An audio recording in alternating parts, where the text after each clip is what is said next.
There's my brother. Welcome to yet another week of Hammer UK Horror Hammer UK horror. with us, I'm the getting Arkin I'm I'm, brothers. I'm getting quite an education. So am I. I'm learning Yeah, more about it than I thought I ever thought I would. more than you expected to. Okay. Oh, look at that. You got some coffee. I should have made myself a cup of coffee or something. Well, I can entertain people with some tunes while you go get a drink if you want. I'll be back for like 50. I'll be back in 15 minutes. Wouldn't recommend it, but it's a thing you could do. I could do that. Yeah, why not? How you doing? What's that? It was nice to see you. We actually got to see each other in Yep. person We got for to hang a few out minutes. That was with great. our buddy Joel and my daughter. We had some excellent takeout food and And my daughter slept through the entire evening, not the entire part, but just a lot the of she was tired. She was in a show, and so she was tired. yeah, A she's tired. great show. Yeah, they do good work there at LaGuardia High School. They really do. I was knocked out. That was incredible. Yeah, I mean, that was like professional grade stuff, man. well, those are folks who are gonna be on Broadway next year, a lot of them. So, I hope they um, need somebody to clean out dressing rooms and sweep up a stage because yeah, I'm available. yeah, absolutely. I can be a dresser, I can run lines with people, I can polish their shoes. How was it being in New York? How was that? Being a wimpy California boy now, the cold is rough. When I left to come back yesterday morning, it was 18 degrees, when I was on my way to the airport. So that was an adventure. Yeah, we take it seriously here. The cold. Yeah, This year it's been cold. yeah. Um, other than that, did you enjoy yourself?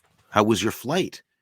My Uneventful? my flight was uneventful. I watched a movie, on the way to New York. I watched a movie on the plane. No Time, the latest Bond movie, No Time to Watch This Movie, or No time for love, Dr. no, Jones. yeah, No Time to Die. Um, Is that the title? Is it a time to die? No time to die? In an inappropriate time to die? What's the name of the I think movie? it's No Time to Die, Okay. and I saw it. I just can't remember I the feel like dang it should name. be No Time to Watch This movie. I have no time to watch this movie. No time to watch you die. It was one of my least favorite Bond films. Yeah, weren't pleased. I was not enthralled. I haven't been served by a Bond movie since 1987. It's yeah, yeah. Um, so, but, you watching anything else? You watching anything Well, good? yeah, what are we watching? I don't know. Let me refer to my notes as I always have to do now. Well, we're getting I old. saw as usual we saw some fun stuff for the other podcast that I do. So we saw a movie called Attack the Block, which I don't know if you've seen. Attack the Block? Yeah, it's not a new movie. It came out about 10 years ago, I suppose, but that was a treat. If you haven't seen that, I recommend that. Okay. Comedy alien invasion movie. Really fun. I caught up with that again. And I saw in my research on Hammer stuff, because we've been reviewing a lot of, I guess that they've all been Hammer movies so far. We Yeah, didn't intend and that to be the and I case, think but the next one is a Hammer also. yeah, it is. So I was doing some Hammer research and I kind of stumbled upon another title for what was their breakout uh, genre movie in, I think it was like 1955. Before these monster movies, Right. they had been basically a noir company. They did dramas, but a lot of noirs and kind of detective stuff. And then they broke out with this crazy sci-fi thriller called The Quatermass Experiment. And it was hard to find for a while, I think, but people like John Carpenter credited it with basically changing their life. And it's available for free on YouTube. You can just go see it. And Oh, it is a surprise and a half. It's absolutely crazy. And I highly recommend it. well, maybe I'll check that out over the weekend. We can add a link to maybe where you can see it in Oh, some yeah. of our social media. Yeah, for our incredible following. They're incredible. They may be small, but they're mighty. They are mighty. They are mighty. Well, I've been watching, as I do, a lot of stuff on television. Um, and Yeah. I'm having actually a great deal of fun with this series on Netflix called "The Woman in the House Across the Street from the Girl in the Window." I want to see this. It's I hear it's really, really funny. it's yeah, and what's fun is that so often they go too far. You know what I mean? And there are people out there who are not very bright, who are watching this thinking that it's serious. So it's that close to the vest. It's that close to being the real thing that That's exciting. a lot of people miss the fact that no, they're pulling your leg. They're playing with the tropes Okay, I have to and see it. yeah.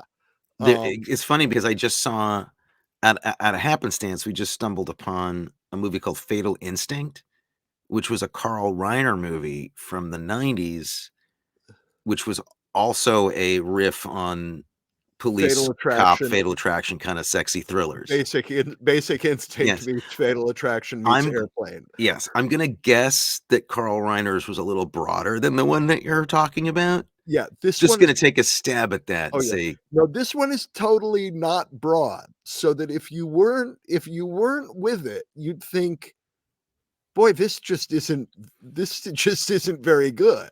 "Ah, But I then can't it's wait. actually really quite good. I can't wait." Um, and they play it very, very straight. Who's in this film? Um, Many people who I don't know, the people who I do know, uh, Kristen Bell, Okay.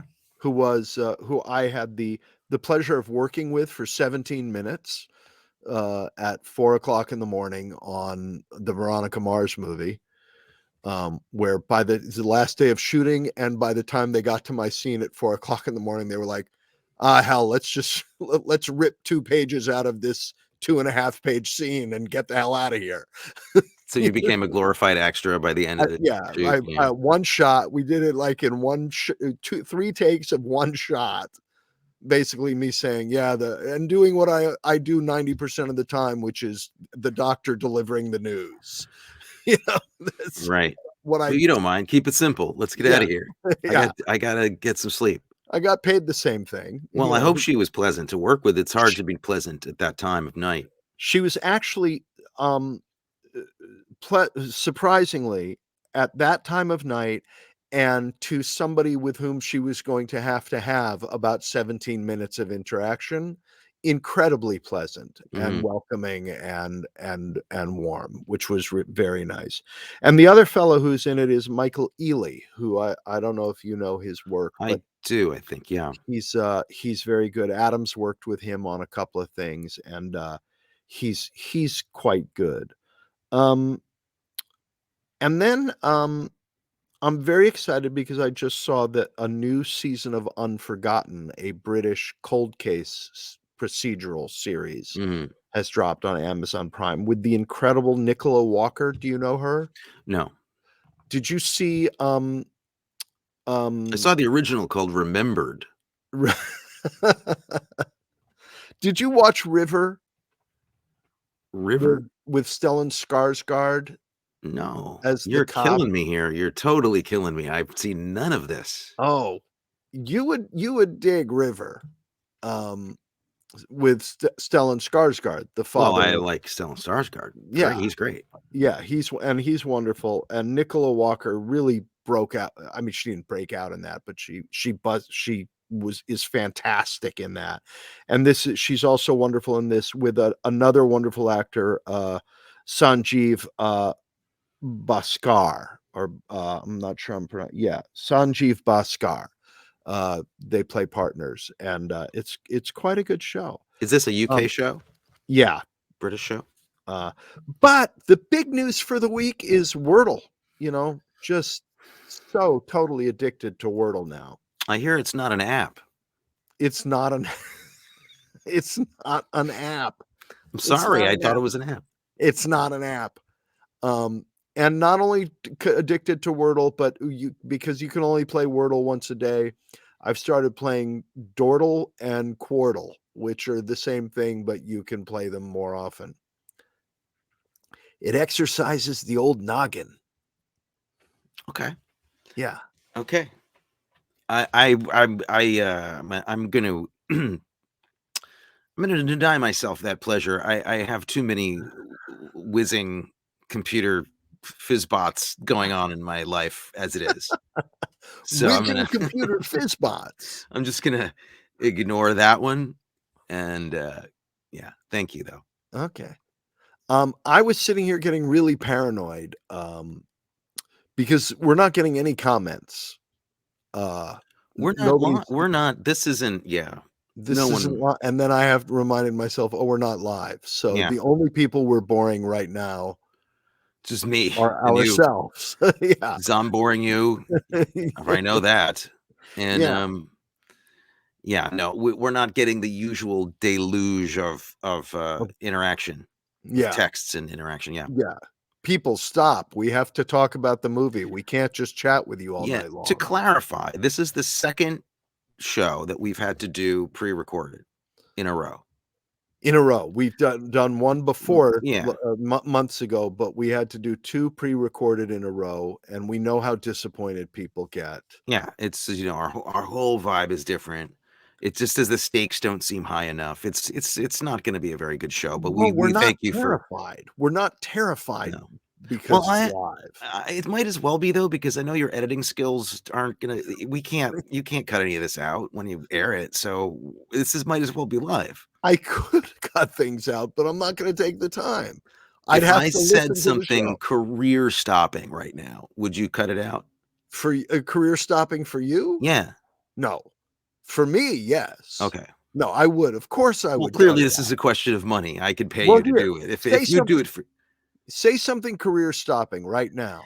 Oh okay. god. Oh my god. I cut it out. Don't worry. That was cut out. Nobody will ever hear that you said that. Okay. I'm just gonna keep on my toes. So I got nothing to report. I got nothing to say Nothing. except Curse of the Werewolf is all I have. Yeah. Well, um, let's jump in then to the curse of the werewolf. Uh, Was I interrupting you? Did you have other things you wanted to talk about before we no, no, no? no. I had some things, but they probably would have stopped my career. So it's good that we're going to Yeah, just let's we'll move move it forward. right along. Yeah. So Curse of the Werewolf is a werewolf movie, It is. which, I was surprised. yeah, which departs from the traditional werewolf story, Yes. or I guess is a different werewolf story that is also traditional in some parts of the world, but certainly we are not familiar with it in the movie uh, This is not the tradition. universal sanctioned werewolf mythology. No, Remarkable that that Universal allowed it because it is nothing like the rules that we were used to. no. The rules that we're used to is a man who is pure at heart gets bit by a werewolf, and in spite of what a wonderful person he is, he has this horrible alter ego come out at the full moon. And this movie follows the mythology that a baby that is born on Christmas Day, because they are competing with the birth of the Savior, is cursed in some way. And so in this movie, there's a beggar who shows up in a town on Can the I just stop you for a second? That's yeah. crazy. What's crazy? You That being don't born on decide where you're gonna get born. Come on, that's crazy. you don't compete with the birth of the Savior, dude. I mean, anybody knows it's depressing. Everybody's thinking about Christmas. They're not thinking about your birthday. It's punishment enough. Yeah, I mean, hey, I mean, look at how cursed our mother was. and she was born just 3 days from the birth of the Savior, You and don't it want to it mess with wreaked this. it wreaked havoc in her Oh, you life. don't want to mess with this energy. It's bad. No, you need to stay far away from the birth of the Savior, Yeah. or it plagues you. That's not the only thing that's different, though. There's another part of it that's different, wherein apparently, um, you know, somebody with a beard could transfer that to the curse to someone, and they're a werewolf. Yeah. I don't know what I don't know quite the rules on that, but I guess you know was it the his father's hairy arms that His started father all was this? yeah, well, his father was a beggar who looked like a normal human being other than being dirty, and he shows up at the castle of the Marquess, when the Marquess, who's a creep, is getting married, and the Marquess sort of tortures him, makes him dance for food, and is just a real horrible nobleman, and makes him dance in front of all the wedding guests for food, and makes a fool out of him, and then throws him in a dungeon for 20 years or 40 years. Yeah, throws him And down there and forgets that he's there. Like no one knows he's down there. yeah, forgets that he's there. And apparently, when you're in a dungeon for 40 years, hair starts to grow all over your body, not just where it would normally Like grow, giant mats of Brillo hair appear on his all over forearms. you, which is never explained. And then the Marquess gets old, and in getting old starts to look sort of mummified and horrible and like a monster himself. And he tries again, here we go with the rape themes in the Hammer movies. He tries to rape the local mute servant girl, and she resists his advances and cuts him, right? Doesn't she like stab him or cut him? She slashes his face, I think. She Flashes cuts his with face. it. Yeah. So he has her thrown in the dungeon with the old beggar, who's now completely turned into a Sasquatch. Yeah. And and and the old beggar sees a woman thrown into the cell with him and violently rapes her. Um, Yes, we do. I mean, in fairness, it's not gratuitous in the sense we don't see that. They cut away. You get a lot of leering faces and screams, and yeah. then it's over. It's still She is unpleasant. she escapes. She's taken in by a loving like governess and the guy she works for, and she's still mute. And then oh my God, she has a baby, which is the baby of the horrible man. And the governess tells the legend about, oh, he's going to be born on Christmas Day. He's going to be cursed, but love can save him. So this is another twist on the werewolf thing. If you love the werewolf enough, he'll be okay. Right. So the little boy is born and grows into a 9 or 10-year-old boy who looks remarkably like a small Oliver Reed. They did a nice job with that. He has Oliver Reed's eyes for sure, Yeah, which is very I good don't that casting. might be a little scary. But there's some stuff up with this kid. Like he starts escaping from his room at night and killing ducks and squirrels and sheep. There's sheep dying and stuff, right? Yeah, he's there's a there you know sideline to this in town. They say there's a wolf loose who's killing flocks of animals, but the game warden and the local constable can't get a shot, can't kill this thing, doesn't know what's wrong. So they know something supernatural is happening. And many fear that this is the return of the curse of the werewolf. Yes. You get the feeling has plagued these lands for generations. Yeah.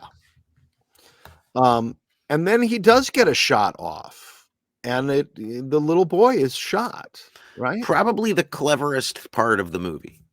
Yeah. I thought that was the only really clever thing in the whole affair. But then they love him enough so that his werewolf tendencies go away. Oh, the other thing that's interesting is suddenly at age 9 or 10, we noticed that this little boy has very, very, very, very furry arms, which apparently they hadn't noticed before that. Right. Right. And palms. Yeah. The Well, palms that's of his another hand. that comes from another As I something else. said, it's a whole other problem. He has to work on that. Yeah. Um, Um, yeah. but, See, so go ahead. well, I mean, I know we're not just done describing the plot, but this is just let me explain that we are as frustrated, or I am as frustrated as you, dear listener, that this is a long explanation for a saga, and we haven't even really met the Wolfman yet. Yeah.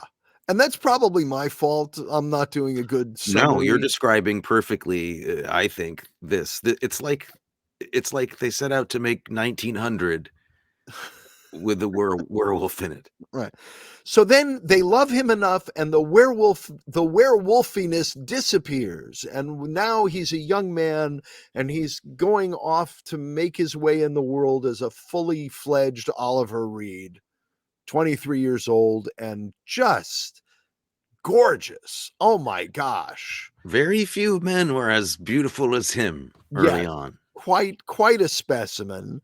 And he goes off to make his way in the world as a what is he, a baker's assistant, or No, what? he helps to bottle Winemaker, wine. Yeah. bottling the wine, right, bottling the wine, He's and the of course, little Peter Ustinov lookalike friend teaches him how to label all the bottles. label the bottles, and of course, he falls in love with the daughter of the vintner, but she's betrothed to some creepy older loser dude. Yes, and they seem to have a relationship that we don't ever know how it starts or where it is because they just seem to be in love suddenly. It She doesn't looked at really. him, and it was Oliver Reed. How would Yeah, you not? And, but what confused me is that the actor playing the woman who he falls in love with, clearly somebody's niece who got this role, because you think so? there's it's somebody's niece or cousin who was owed a somebody was owed a favor somewhere. I didn't understand that casting at all. Um, Catherine Feller. Yeah, You didn't think she was good? it didn't sing to me. Okay, okay. Sorry. I Sorry. I don't I didn't very little of this movie saying anything to me. So I Really? don't. Because there was stuff in this that I was sitting there getting thrilled at, saying to myself, "Oh my god, Tony is going to love that." I was Pro- loving it in your stead. Had I it- not known you and been had I not known you and gotten the education I'd gotten from you in the past month, I might not have enjoyed this movie. But now I was sitting there going, "Ooh, I'm seeing this through Tony's eyes, and that was amazing." don't get me wrong. There is plenty here that is totally for me.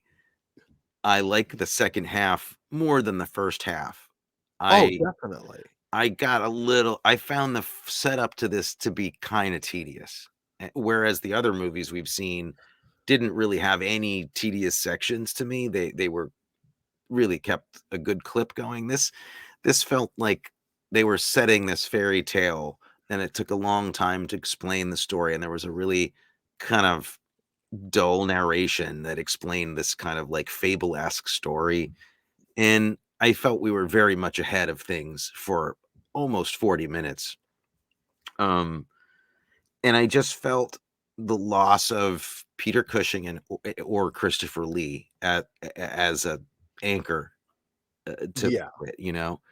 Other than that, those are my complaints. Other than that, yeah, this is a movie for me for yeah. sure. And there's some stuff that jumped out at me in the second half that I can almost predict what you're gonna say about certain parts of it. Um, Um, so although if we're still on the first half, there's a moment in the first half that I loved. what's that? The young Oliver Reed, the little boy, when he has clearly been rampaging about the countryside, but he doesn't have memories of it, Yeah. and he's describing a dream that he had, and he says, "The little squirrels squeaked and dropped. It was horrible. I picked it up and tried to kiss it better. I kissed it, and I tasted something warm. It must have been the blood, but it tasted sweet. I wanted to keep tasting it, but Pepe took it away. I did wrong, didn't I, uncle? It's great. Ooh, It's great. creepy time. It's really great. As are those amazing shots of him with the werewolf teeth trying to get out that window with the bars on it. Great. Really spooky and really great. Yeah, yeah. Good job there. As was, the beggar in the beginning coming to the banquet hall, and that horrible, horrible Marquise was a little overdone and very stagey, but nevertheless was really ugly. Like they captured, you know, the total inhumanity of that situation, and you really felt for that guy. I did anyway. They didn't lay off of that. That was bad. And No. that Marquise was just a terror. What an awful, Horrible awful man. human being. Wonderful, wonderful actor, though. I mean, Yeah. Anthony Dawson, as the Marquis Siniestro. And that scene would have been, I think that would have been, that was a phenomenal scene that would have been really great if the movie had gone on and been about that character. Yeah, if the Marquise, if it had been about getting revenge on that guy somehow, it would have Yeah, had much more impact. But it's but like, I wonder. I didn't read this, but did you read? Maybe this is based on. Is this more accurately some legend or Spanish legend than? Is that why this whole beginning they took so much time was because it's an actual there story? there is an actual other, uh, sort of origin story for the I don't know if it's for the werewolf or if it's for somebody who's cursed Right. because of the being born on Christmas But I Day. mean, even more than like a legend, I'm wondering if there's a story like Pinocchio or something, Well, because this felt there was a book that I think this was based on. okay, okay, that makes sense. Because it seems like they're being faithful to something pretty literary, Yeah. and I felt that I didn't need quite that much faithfulness to a book I'd never read or never would. I so, you know. Yeah. Um, but, so then we get to the second half of the movie, and, his, Oliver Reed's buddy brings him out for a night of jocularity and debauchery with the ladies. And there's a particular lady who takes some interest in him and gets him upstairs into a boudoir at the inn where The they're inn, drinking, local inn. local inn where they're drinking. And she tries to get a little randy with him. And it's a full moon and he wolfs out on her and Yeah, kills her. he kills her, which is actually a pretty shocking, surprising kill. The way they staged that was one of my favorite, moments of shocking violence in the movie Yeah. because he comes out of nowhere. The way they edit that was great. Yeah. And then And then he all hell kills breaks. little Ustinov. He kills his friend. He kills Yeah, his friend who's little Peter Ustinov. And the interesting thing is that he gets into hot water at that point, but not because he kills the lady, who's not really a lady, I guess. She's a prostitute, so they don't really care. But right. he killed this guy, and so they come after him for that. Yeah. They think maybe he did it, maybe he didn't.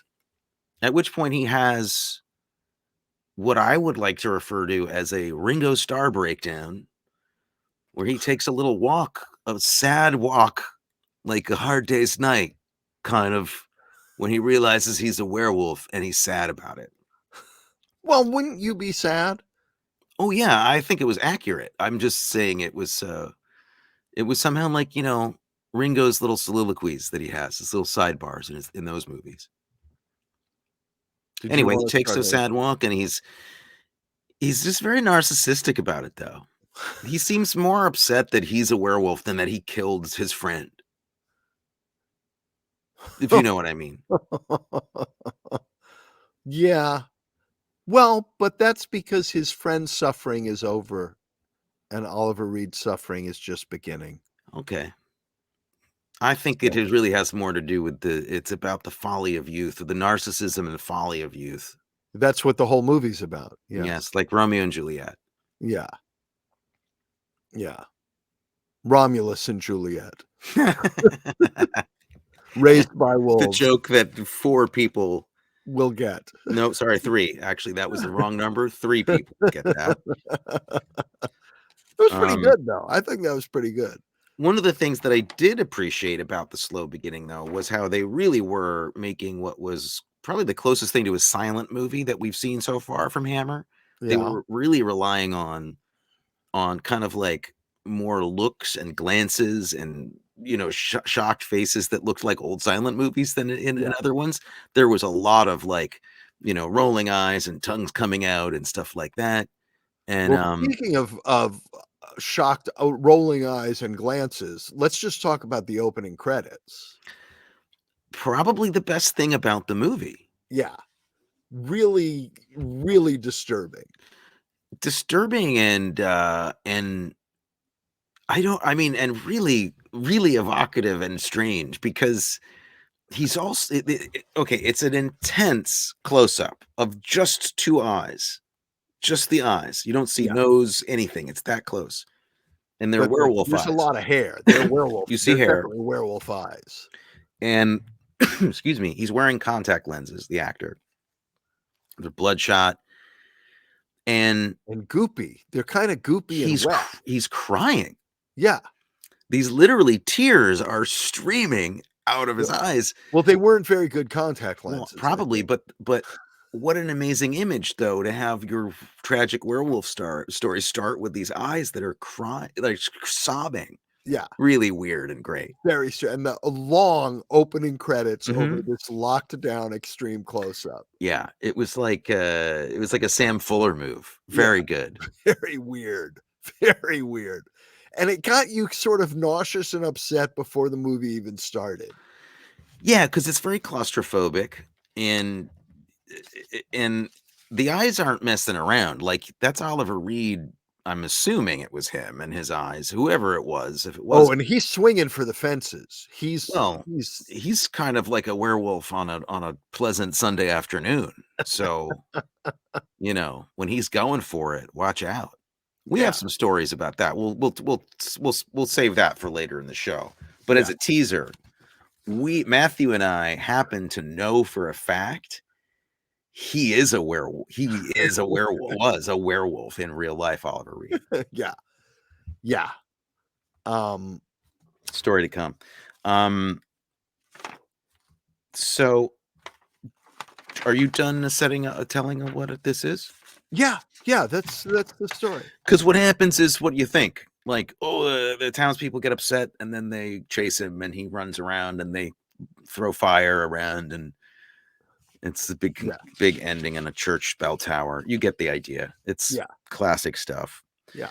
I have so many moments, that I want to discuss with you. Well, let it fly. I'm Okay. here. I I'm here mean, to discuss. okay. Can we just talk about the ADR for a second? The some of the sound work? I mean, Britain at the time was probably not the most sophisticated sound work in film. Right. No. And they were really trying to win that not sophisticated award in this, because they were using some of the same laughing sound cues over and over again, and the edits were just disastrous. But combined with Oliver Reed's, I don't mean to be boring you. This will be over in a second. Combined with Like, just listeners at home, Matthew just straight up yawned in my face on camera.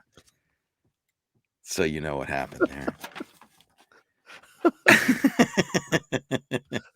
I just got back from New York yesterday.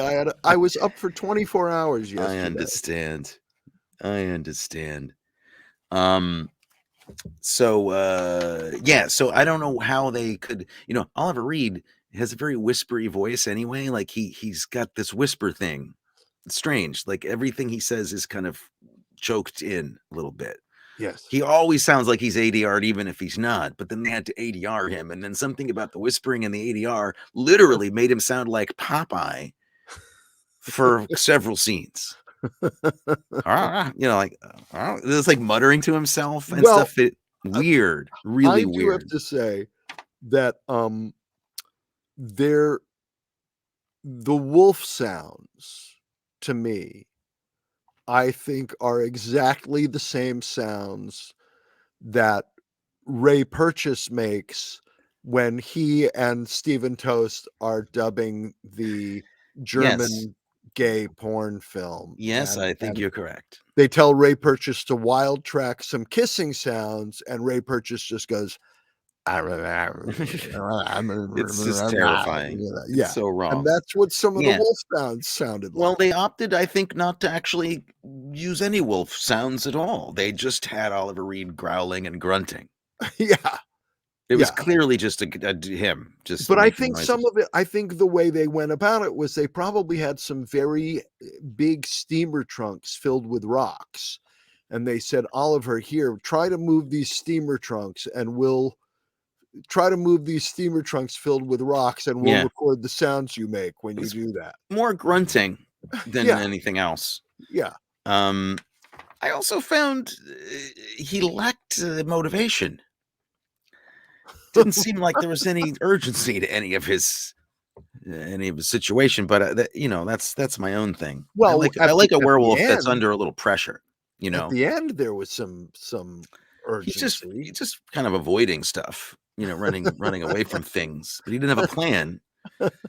Um, He didn't, a werewolf without a plan.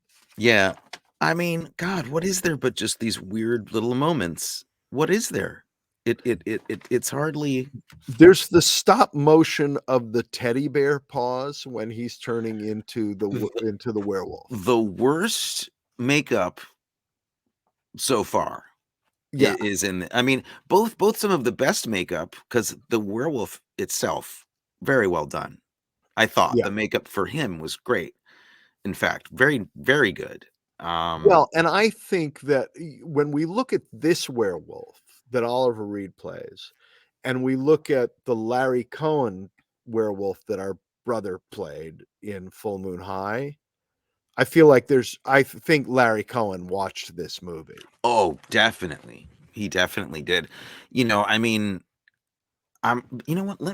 I gotta look this up because I don't remember when I was a teenage werewolf came out with Michael Landon. Yeah, not to be confused with Teen Wolf No, not at all.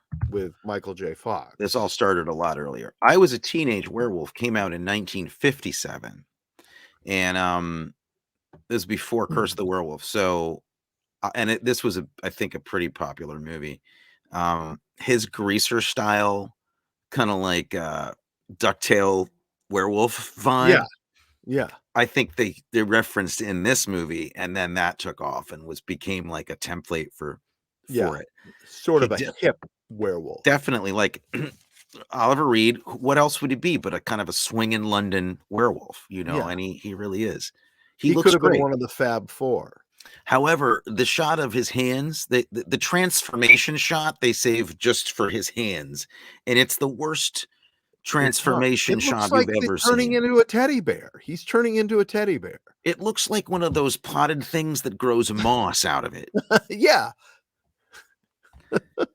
And he looks down at his hands, and they stay on the shot for like 4 minutes. It's just a shot of hands that they're not moving. It's like a still photograph, and he's looking down. It was really bad. But if you want to see good werewolf makeup without the transformation part, this is the movie. This for the classic werewolf that isn't whose body isn't transforming into a dog, right. the classic universal style, like just standing upright kind of werewolf. This is my favorite design. I think it's fantastic. Really, more than the Lon Chaney Jr. I do. I think the color really helps this because Yeah. the blood red mouth and the white hair and everything, it just really looks more wolf to me.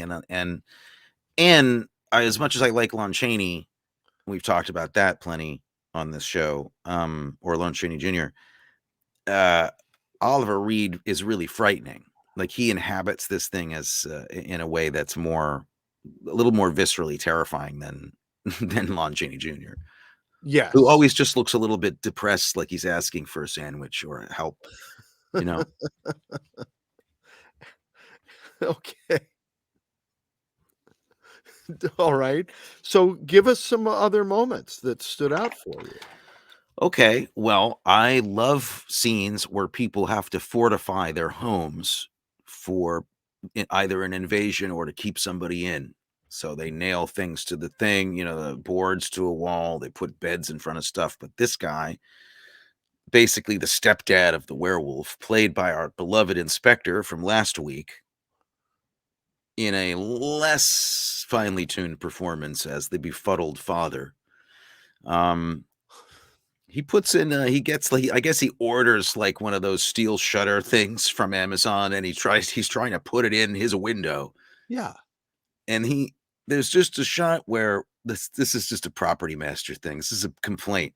He's got a railroad spike. It's about 8 inches long and like a giant carrot of a nail, like a railroad spike. Yeah. And he's tapping it in. He's just got this hammer and he's like thinking and taps it in to the window with like three swipes. I just like that. I don't know. It's hard to describe that. I don't think this moment's popping as I describe it, but it was But that's how weird. things worked in the old days. They didn't have the little 10 penny nails then. They No, had giant where everything was built with giant railroad pretty spikes. much, yeah. And once you get it delivered, it's gonna take 10 years to get the new one if they're Yeah. because um Olden times. what was on his pipe that he smoked? What was that? I have no idea what was going on with that character ever. That character seemed kind of high to me the whole He was time. out of his mind. A When baby? the yeah, that's A I had that written baby? down.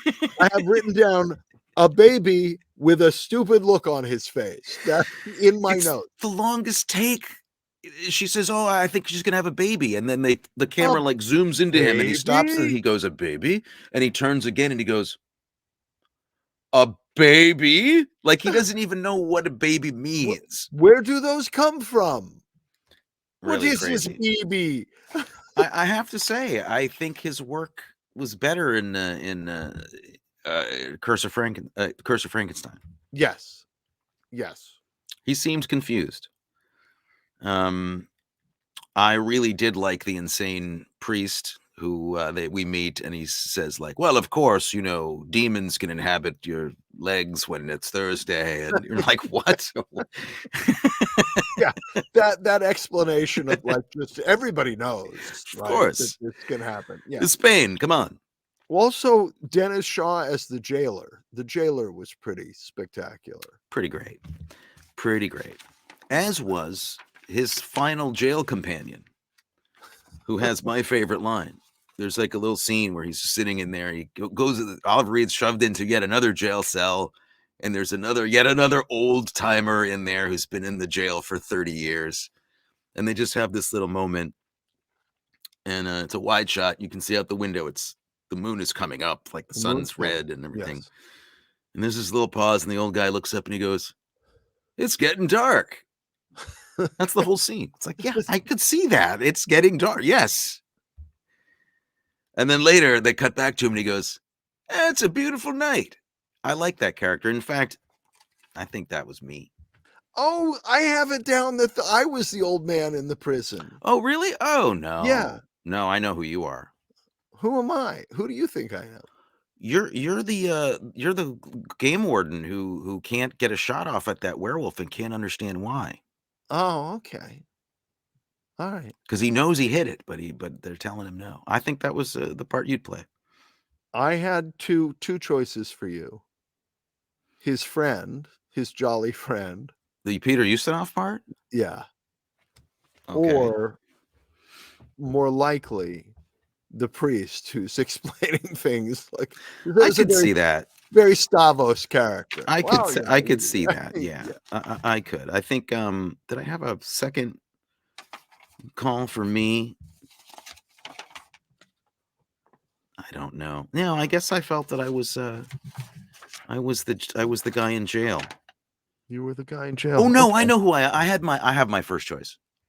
I'm definitely Rico. Rico? Yeah, Which one was Rico?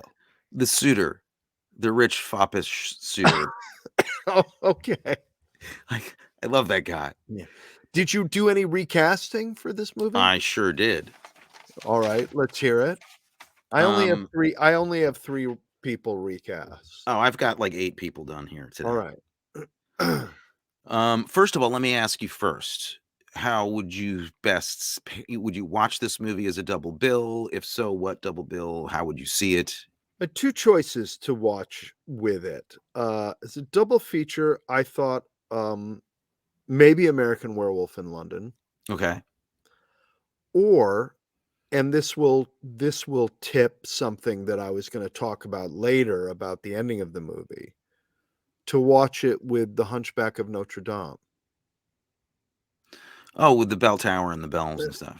Everything with the end of the film felt Okay. very, very Quasimodo to me at the end of the movie. Very much so. Yeah. Cool ending. Yeah. Um, okay. Those are good. I'm gonna say East of Eden. I want to pair this one with East of Eden.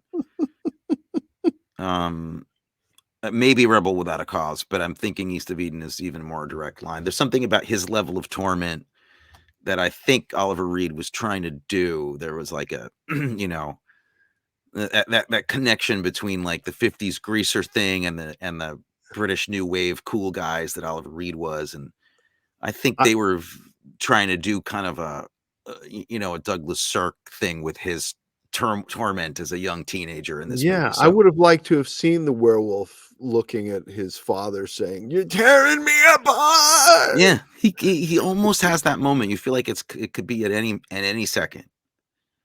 And again, I'm gonna say I really can't imagine a better place to see this movie than in your first girlfriend's parents' house basement, on a small black and white television that doesn't even give you the color. Like Yeah, at around 11:30, that's what I think the perfect place to see this. that'd be good. Um Recasting? Recasting, I think the, Marquess should be played by Richard Jenkins. Oh, good choice. Very good choice. Um, I had trouble with the werewolf, and I went a different direction. I thought maybe Tom Holland. Tom Holland. Tom Holland is the werewolf. He's be very sweet werewolf, wouldn't Yeah, he? he would. And then the friend has to be Jason Segel. Oh, that's okay. I like that. I like that. I had Craig Robinson as the best friend. Craig Robinson is, I don't know. From Parks and Rec and I don't watch from television. I a don't lot know. of things. Hot Tub Time Machine, Oh, um, yeah. Ghosted, lots of movies with that gang with those dudes. Okay, Anyway, do you have anybody else? that's it. I just have those 3. Okay, here's my cast. Wolfman, John David Washington. Okay. Uh, uh, Wolfman's girlfriend, Selena Gomez. Excellent. Stepfather, Matt Berry. Clearly, Oh my god. A stepmother. baby? Yeah, a baby, a baby. Yeah, that would be Matt Yeah. Berry. Stepmother is Shakira. Um, Oh, and does she sing the song? The wolf song? she could. It might be in her contract. I'm not sure. Yeah. She can do whatever she wants, as far as I'm concerned. The actual mother of the werewolf would be Jessica Alba. Um, Okay. Yeah. I think the priest. I want to go Brian Cox. And Yeah. finally, the Marquise is for me Tilda Swinton would be the Oh absolute my God. right way to go. Yeah, there you go. That would be pretty spectacular. So yeah, that's what I have. There's good and bad here. There's I love the baptism scene where everything kind of goes weird and they see the demon in the baptism water and he can't touch the water. The priest can't actually touch the water because it's like magnetically pulled away from him. Thought that Right. was great. I loved the sets were great. Interestingly, Hammer was gonna. Did you hear about this? Hammer was going to do a big Inquisition movie, like Yeah. a bodice ripping, torture chamber of the Inquisition movie, and the British censor board said no, no, no, no, can't do that. But they had already built all these Spanish sets, which were great, some of the best ones they'd built, and so they used those in this movie instead. I don't know why this was okay with all the Yeah. horrible demonology and raping, but apparently this is okay. Well, did you hear that they had to cut? They had to decide what they were going to cut. They said you can have the violence or you can have the sex, But not both. but you can't have both. You got to pick between the violence and the sex. And something else happened with it was going to be the guy in the beggar was going to turn into a werewolf and rape her. And for some reason that wasn't okay. I don't know if it was an animal rights group got Okay. involved and Well, said, there's some of my confusion solved that was they had intended to make that part at least clear, and yeah. it wasn't at all. And for some reason they weren't allowed to do, like, wolves don't rape people. I don't know what that was Well, about. look, here's my final complaint. Other than this is disgusting now. We really have to stop. My main complaint is that wolves don't do that, nor do they frickin' climb buildings like a chimpanzee. And I don't think this movie ultimately works because the entire end climax is based around a wolf man Doing the who King Kong thing. climbs around like a squirrel, and I found that to be, I just didn't believe that. Never Well, maybe seen he that. got some squirrel when he licked the blood of the squirrel as No, a they gift. didn't. That's not the mythology. The world Okay. building was very clear on that subject. Wolf only. Wolf Keep it on the only. ground. Come on, But it guys. was some good stunt work up there on the parapets. I want to give my hat, not only take it off, I'm going to give it away to the fire special effects team at Hammer Studios. Yeah, spectacular. In all the movies. Every movie, it just looks dangerous. It's probably just because they threw gas on stuff and lit it on fire, because they didn't seem to care. They're like main actors in all these scenes, like with their legs on fire and throwing fiery props at like there's zero safety precautions here. Yeah. But speaking of zero safety precautions, I think it's time for you to tell the story. Okay. Well, we should tell it together because I may forget moments, but the story of when we met the Wolfman, Yes. when we actually met him. Yeah, Matthew and I were in former Yugoslavia in Belgrade. Back in what, 98? No. It was 97, I think. Okay, 97. Our dad was making a movie there. No, not 97. 87. It's 87. I'm sorry, you're right. 2 years after I graduated from law school. Our pop was making a movie there, as a lot of people did at that time. Belgrade was kind of like Vancouver for a while. Yeah, a but lot of this was international before films. the curtain came down. That's why I said former Yugoslavia. There you go. Okay. Yes. So we were staying at the Hotel Intercontinental, and it was amazing because our dad was doing a movie, a mini series. So it was a very long shoot, and we saw so many stars coming through the Hotel Intercontinental to shoot these low budget action movies that they were shooting there. But lo and behold, we're down there for breakfast at the buffet, and we're going to go to the set early that morning because it's a cool shoot. We're up unusually early. It's like 6 in the morning. Okay, this story I don't remember. You don't remember this? No, I remember the late night one in the bar. Oh, well, I wasn't at that play. I wasn't at the bar. So you met him twice? I didn't meet him at the bar. I just witnessed the I'm doing hand signals now. Totally. I mean, we were remembering this totally differently. I Oh, okay. remember this happening to both of us at breakfast. We were the only people sitting in a little corner booth very early, 6 in the morning, because we were going to go to the set. And lo and behold, Oliver Reed had just arrived at the Hotel Intercontinental off Uh-huh. a midnight flight, like a overnight flight. He is in a three-piece, perfectly tailored three-piece suit with a carnation in his lapel. He is huge and scary. He is 6'3" and just made of beef bourguignon. Like, he is giant.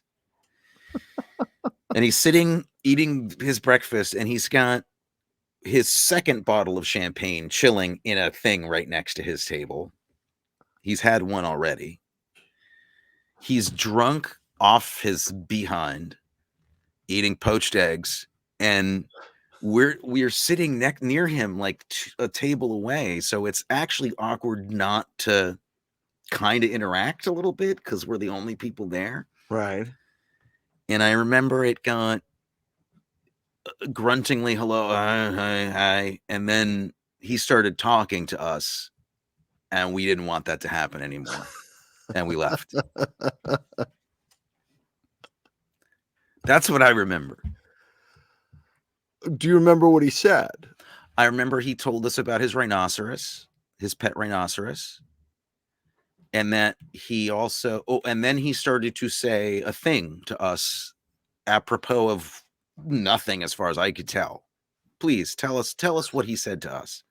Give us the words of wisdom. The words of wisdom was, see, I'm remembering that attached to a different thing, but who knows after all this time? It doesn't matter because the phrase came out of nowhere and has become legendary in our family.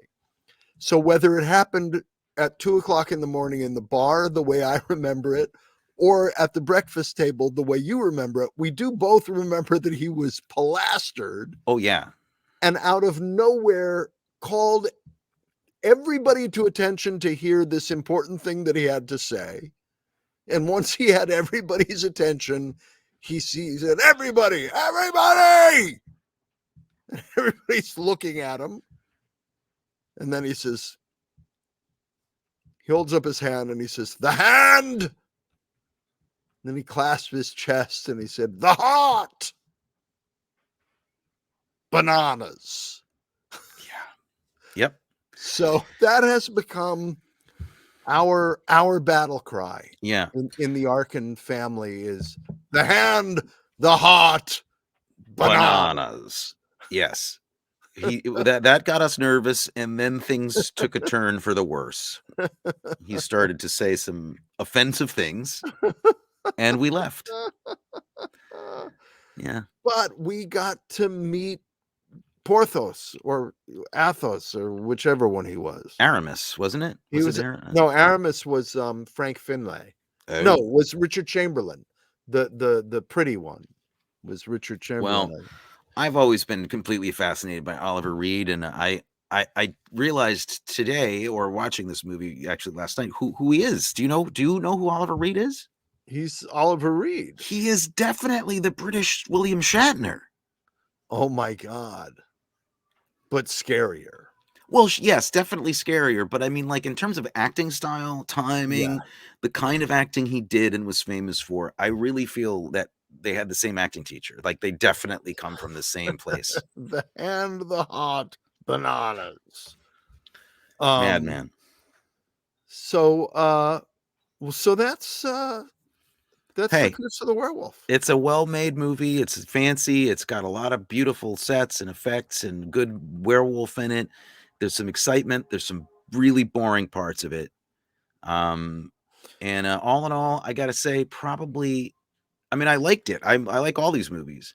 Probably my least favorite so far I'd go because with I that. really miss Christopher Lee and Peter Cushing in this. So they elevate it. They Well, make we it. get them back next week, but Thank one God. bit of interesting trivia that I think you'll like if you don't know it already, that, Belinda Belasky's character in The Howling, her character's name is Terry Fisher, No, and that's that cool. is on purpose. It's an Sure. homage to this movie.